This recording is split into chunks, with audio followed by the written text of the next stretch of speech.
This episode of Juice Guru Radio is brought to you by Try Best, Making Healthy Living Easy, and our new book, Juice Guru, Transform Your Life by Adding One Juice a Day. Welcome to Juice Guru Radio. Discover what the magic and power of juicing can do for you. And now, your host, best-selling author of The Complete Idiot's Guide to Juice Fasting, Steve Prusak. Hello and welcome. Welcome to another edition of Juice Guru Radio. I'm your host, Steve Prusak. On today's show, we've got Scott Stabile. He's the author of the new release, Big Love, The Power of Living with a Wide Open Heart. We're going to find out how to love bigger, better, and how love is our greatest healer right after this. So grab a juice, some water, some tea.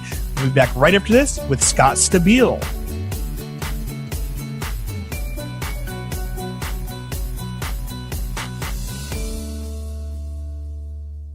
Here's another Juice Guru approved product. Hey there, Juice Guru tribe. Here at Juice Guru, we've tried a lot of juicers, but the one we've chosen as our absolute favorite for the last 3 years in a row has been the Try Best Slow Star. Order your own at the Juice Guru Tribe discount by visiting our website at juiceguru.com. Try Best Slow Star makes healthy living easy. Get one today. Juice Guru Radio. Hello and welcome back. Welcome back to another edition of Juice Guru Radio. I'm your host, Steve Prusak, and today we've got Scott Stabile. He's the author of the new release, Big Love, The Power of Living with a Wide Open Heart.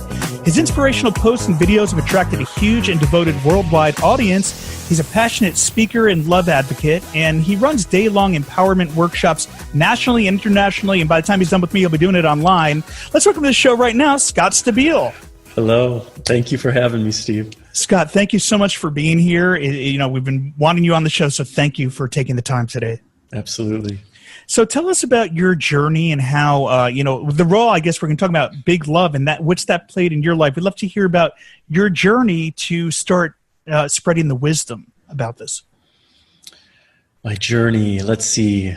When I was a wee boy, I would say my journey in my life, the most profound event that happened to me in my life was when I was 14 years old and my parents were shot to death in their market in Detroit, which obviously completely changed everything about my existence. I was the youngest at the time, the youngest of 7 kids, so lucky to have siblings with whom I was very close to help during that time. And, 9 years after my parents' death, I lost my brother, one of my brothers. He had been addicted to heroin his entire adult life, and he OD'd on heroin and died. So there's been a lot of family trauma, in the earlier part of my life for sure. And it wasn't until my 20s, kind of early to mid 20s, when I graduated college, I moved to San Francisco. I got a job at a New Age gift store in the Bay Area, and it was my introduction to the New Age, I guess. It was my introduction to the idea of enlightenment and the idea of love and peace as a mission in life outside of career and money and all these things. It was the first time I started reading books, self-help books and spirituality books, and meeting people who were really committed to being more compassionate people, and talking about it and working on their path and their pain and their healing and all these things. And it was, for me, it was my first introduction to it in this way, but I felt totally at home. Like this felt like, okay, I get this. This feels good. I like this. So that's really, I feel like when my journey to love started in a different way, in a more conscious way. Dealing with the loss of my parents was, all I did was lock it away and bury it. And that felt more subconscious than anything. It felt like a survival instinct, because I don't think at 14, I don't know how I would have handled it differently. I don't think I could face the grief, and I couldn't really face the rage I felt. It could have buried me, frankly. So something in me knew, like, okay, let's put that away, move on with your life. And once a year I had a really good cry and then would move on with my life, and was a really good student and had lots of friends and went to a good college and all of that. And it wasn't until I moved to San Francisco and started this job and was, that I awakened to a different potential path in my life. And what I was learning through reading and what was really resonating with me was that part of that path is rooted in love and the energy of love, and understanding that no matter what's going on in our lives, we can still choose to operate from a place of love. And what I started to see is the more often I made that choice, the more meaning I would find in my life, the deeper the connections I would establish with other people. And just, it was life-changing, really. Well, yeah, they say from hard times, good things come, or from small things, big things come. But, what an awakening, or what a journey to experience that. Is such, as we're going into the prime of our life at 14, and then to bury it, which I think a lot of people do. And I think a lot of people bury it and maybe you spend a whole lifetime not even dealing with it, Absolutely. whatever that trauma is. Absolutely. I think that's the choice of many. I mean, the first chapter in Big Love is called Dig.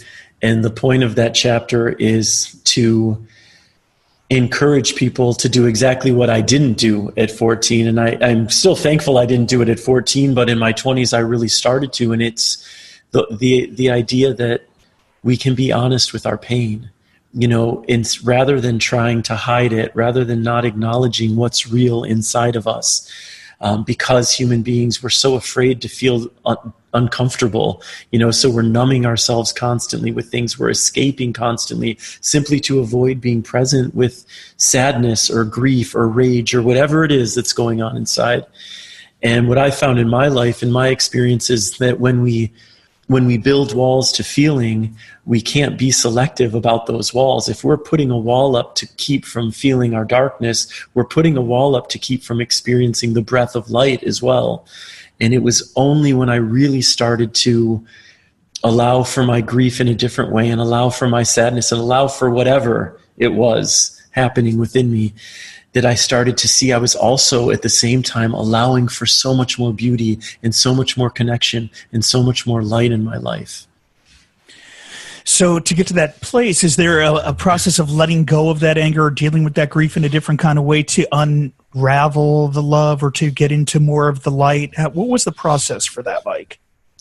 For me, it was just about feeling it. I think that I'd spent so much time hiding it and not feeling it that I don't really believe in rules around grief and rules around healing. They say they're the 7 stages or the 6 stages. And I think grief is a pretty, it can't be enclosed in a box, and we all experience our grief however we're experiencing it. And I really believe that that's okay. I don't think that it serves anyone to put pressure on them to go through a routine in their grief, because then we're going to end up feeling like we're doing something wrong in the midst of this overwhelming grief to begin with, which is already enough to deal with. So for me, the process was just like, I think that we can, if we're open to being with our pain, and if we're open to the possibility of healing, we are going to be shown countless paths to that healing. So I like good books. I love podcasts like this that dive into the human experience. There are any number of teachers and resources out there. But if we're not open, if we really don't want to face who we are from an honest place, no number of podcasts and books and resources out there is going to make any difference if we're shut down. So really, it's just about openness. It's about a dedication and a commitment to our healing. And with that commitment, you find your way there. Well, I know a part of your journey was discovering self-love, the acceptance of yourself and what that means in your teachings. And so how can we all benefit from loving ourselves more? Oh my gosh, in countless ways. I mean, one, I want to say that I don't pretend to be someone who's always loving myself either. And I don't pretend to be someone who's always loving everyone else. I'm very committed to operating from love. And I'm always asking myself, how can I bring more love into this moment? But I can be a jerk like everyone else, and I'm certainly self-abusive like everyone else. I mean, our minds go so naturally to self-criticism and the inner critic. But the benefits of self-love are endless and profound. I mean, basically, if you want to live an authentic life, if you want to live a life of truth, that practice is rooted in self-love, because if we're not connecting to ourselves from a loving place, we're not going to feel comfortable living truthfully. We're not going to feel comfortable showing up in the world authentically. So self-love fuels those choices, fuels that decision. It fuels how we present ourselves to the world. And I think, as you know, and as anyone knows, whenever we're operating from this place of real truth and authenticity, even if it's fleeting, it's such a powerful place to come from, and it creates a space for others to operate from that place as well. You know, we live in a world now where self-love is hard for people, especially when we look at social media and the world we're living in, and people are posting things and showing how great their life is, and people are experiencing things like jealousy, or why isn't my life that good? Or maybe they're seeing lives that aren't that good and feel better about themselves, and it's kind of like cycle or circle of negativity that comes with it. How do we overcome that and avoid the negativity that comes with much of what's being thrown at us every day?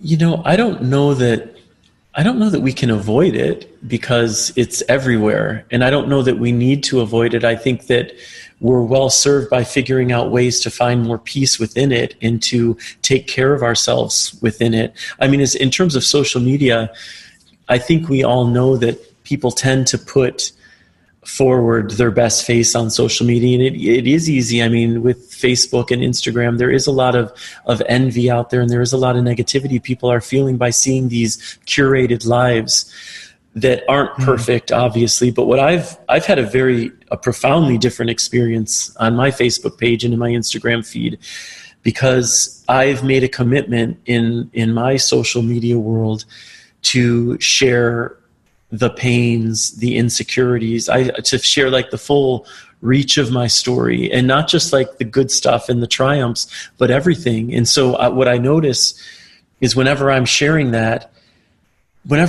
insecurities and my fears and the hard stuff, it's always when I get the most comments on any of my posts. And the comments are always like, "Thank you. It's good to know I'm not alone," or "I want you to know you're not alone." And what we do, so one of the ways we can deal with, if we're overwhelmed by these picture perfect curated social media things, we can show up in a different way. You know, we can show up with a little more vulnerability. We can show up with a little more willingness to share the full story, and then connect with others who might bring that same sort of willingness. So then we're creating a community of people who are able to say, like, "I'm struggling a lot of the time. You know, I don't have it all figured out." And we realize that that's everybody's story, no matter how perfect your Instagram feed looks. We're all struggling a lot of the time. No one has everything figured out. And let's connect to each other from that place and see where we can go. You're listening to Scott Stabile right here on Juice Guru Radio. Is the author of the new release, Big Love, The Power of Living with a Wide Open Heart, available now at bookstores worldwide, Amazon.com, Barnes & Noble, all the usual places. Isn't that right, Scott? That's right, yeah. And what's your website, just so people can have a look at the work you're up to and see where your workshops are taking place? Sure. My website is scottstabile.com, so it's just my name.com. And then I encourage you, if you're drawn to, find me on Facebook, because that's where I do a lot of my stuff. Okay, great. And we'll have a link up to that at juicegururadio.com under the show notes for this show. And if you're in the Academy, you'll get that in there too. So, Scott, you talk about fear. How do we get in touch with our fear and start to overcome that when a lot of us could be blind to what our fears might even be? Well, if you're anything like me, getting in touch with your fear is pretty easy, because I'm afraid all the time. You know, I think we're confronted with our fears all the time. And what I've learned is to have a very different relationship with my fears. So some of the more common fears: fear of change, fear of being judged, fear of the unknown. You know, I used to always see my fear as this bully, this tyrant, and I used to cower to it all the time. And I never really considered that my fear is really just trying to protect me. That's fear's job. You know, it's not out to hurt me. It's out to protect me. It doesn't want me to be judged and to be condemned and to be afraid and all these things. But it doesn't always do its job very well. You know, we've evolved to have a lot of fear for survival. You know, it's been necessary in our lives, and it's still necessary. But what I've noticed about my fear is it views like running into a burning building the same way it might view needing to have an uncomfortable conversation. Fear sees it as something scary. So it's like, don't do it, avoid it. Don't submit your book proposal. You could get rejected. Don't do it. You know what I mean? It's always saying no, no, no, but from an unintelligent place most of the time. So one thing I encourage people to consider having a different relationship with their fear. Now I don't view my fear as a bully as much as like a pain in the butt little brother, a 5-year-old who's always nagging at you and tugging at your shirt and like crying out all these complaints. And I've become much better at kind of shooing it away, listening to its complaints. I'm a creative person, and I share my creativity with the world. So there's always fear involved. Anytime I put anything out there, there's that voice of like, people are going to hate what you're saying. People are going to judge you. So I recognize, look, my fear is going to have a say, but I don't allow it to have its way. It can have the sidecar, but it can't have the steering wheel. And the more we do that, the more we see that the fear doesn't necessarily disappear. It's always going to be there, but we can still move forward and make brave choices in our lives, and despite our fear and with our fear. So what's the journey? When we pick up your book, we're going into it with wherever we are on our journey. Where can we expect to be at the end? When you're talking about big love and self-love and love for others, where can we expect from this journey? Well, Big Love is a collection of personal essays, first and foremost. So it's a memoir in that way. And each essay focuses on an experience in my life that pulled me from my center and the tools I used to find my way back. And some of those experiences, like the loss of my parents, are very heavy. Many of them are everyday experiences, like being on an airplane and being provoked by something that happens. And, what I hope people come away with from the book is a few things. One, that they feel less alone in their journey and less alone in their struggle. I hope that they consider choosing love in their lives more often, because what I found out is that when I was looking at all of these chapters, and one of the chapters focuses on kindness, and one focuses on compassion, and one on forgiveness, one on authenticity, one on shame, when I was looking at it always came back to love. It was always like I found my way back to center by reconnecting to the love that I believe is at my core and at all of our cores. Like love was the force that was always walking me home, even though it looked like kindness, but kindness is nothing more than love in action. Forgiveness is nothing more than love in action. Like all of these profound, beautiful things that we're experiencing in life, when we trace them back to their base note, we're likely to find that at the root, it's love, the energy of love. And so I hope that people will connect to that in what they're seeing. And also remember that you don't have my grief. You can't connect to my exact experience, but you have your own grief. Like people are so much more alike than we are different. And when we remember that and we make ourselves available to putting ourselves in another person's shoes and connecting with people through empathy, it's life-changing. And we're living in a world and in a country that is desperate for empathy. We are void of empathy in so many of our dialogues that are happening out there. And we have to take responsibility for how we're showing up to those dialogues and what we're bringing to them. I was just going to bring that up because there is so much division in the world right now in this United States, and how do we deal with that and overcome that? A lot of anger, more so than ever before. How do we address that? We address it by looking at how we're showing up. I see anger can be a very positive catalyst. When I'm angry, it's usually because something feels unjust. If I'm being angered by something, especially in the world, it's often about an injustice. So as a catalyst, anger is great. I don't think anger is ultimately the healer. Like anger alone is not going to get us to the other side of anything. It's just going to fuel more violence, more rage, more disconnection. But if you're on social media and somebody is posting something enraging and they're doing it in a way that isn't friendly, isn't kind, how are you choosing to show up to that dialogue? Are you adding more fuel to that fire? Or are you choosing to step back and imagine what it's like to walk in that person's shoes, imagine what it's like for them in their lives and their struggle, and then choosing to show up to the conversation with more compassion and with more love? Because it's super easy to complain about how everyone's communicating and to complain about the division, because it's heartbreaking. But if we're just showing up the same way and raging and being crazy, we're only contributing to it. You know, Steve, ultimately, I believe all we can take responsibility for is ourselves and our own actions. And that's why what I'm encouraged by is that as divisive as it is out there and as dark as it is out there, more and more people are stepping up and saying, like, I believe in love. I believe in connection. I don't believe we're that different. I'm going to make noise for these things. I believe in speaking up when I see injustice. And I believe in spreading light. And more people are doing that. And so I'm encouraged at the same time that I'm disheartened. You know, John Lennon said, "Love is the answer." Yeah. Yeah, he said it. You know, he said it in the song "Mind Games," but the Beatles said it too, and it came out, "All you need is love." I mean, these are themes we know. And when you went into those stores earlier on, like the New Age stores, reading those books, and what were some of the processes that you were doing? Was it meditation? What kind of things were you doing in your daily practice to help you get into touch and evolve? What would you say were like the top 3 things, maybe? Well, I mean, writing is a great source for me of personal exploration.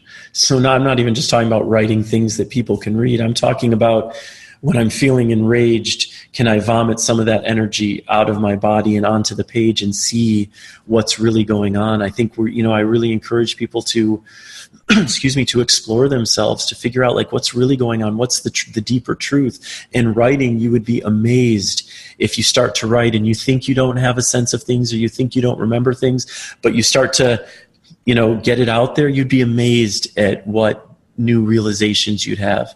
I'm a big fan of meditation. I don't do it as regularly as I would like to, but I think meditation is a great way to go within and to find peace. I like to take long walks outside, but I really also want to encourage people to find what works for them, because in my experience, if we put energy into figuring out how to feel more whole and more grounded and more at peace, we're going to find the things that work for us. That might mean meditation for you. It might mean yoga for someone else. It might mean dancing your butt off in your apartment a half an hour a day, but what works for me isn't necessarily going to work for you and vice versa. So once we figure out what works for us, then it's incumbent upon us to make time in our lives to do those things. So more than anything, I just try to make space in each day to do the things I know I love to do. And part of that is like getting out of my apartment. I'm a writer, so I'm alone a lot and I'm in my head a lot and I'm inside a lot. And I find that by the end of the day, if I've spent all day indoors, I'm almost certain to feel off.